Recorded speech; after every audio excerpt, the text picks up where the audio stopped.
KPCC ಅಲ್ಪಸಂಖ್ಯಾತ ವಿಭಾಗದ ಪ್ರಧಾನ ಕಾರ್ಯದರ್ಶಿ ಯುವ ನಾಯಕ ಸೈಯದ್ ಸೋಹೆಲ್ ಇವರು ಇಂದು ತಮ್ಮ ಯುವ ಪಡೆ ಜೊತೆಗೆ ತೆರಳಿ ಆಹಾರ ಮಂತ್ರಿ ಕೆಎಚ್ ಮುನಿಯಪ್ಪ ಅವರಿಗೆ ಖಾಸಗಿ ಹೋಟೆಲ್ನಲ್ಲಿ ಭೇಟಿಯಾಗಿ ರಾಜಕೀಯ ಮಾತುಕತೆ ನಡೆಸಿದರು.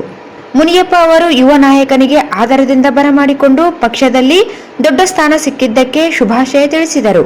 ಸೋಹೆಲ್ ಅವರು ಸಹ ಮುನಿಯಪ್ಪ ಅವರಿಗೆ ಶಾಲು ಹಾಕಿ ಉಲನ್ ಟೋಪಿ ಇರಿಸಿ ಸಂಪ್ರದಾಯಿಕವಾಗಿ ಸನ್ಮಾನಿಸಿದರು. ದಿವಂಗತ ಜಾಫರ್ ಶರೀಫ್ ಧರಿಸುತ್ತಿದ್ದ ಟೋಪಿ ನೆನೆದು ಮಹಾನ್ ನಾಯಕನ ಗುಣಗಾನ ಮಾಡಿದರು.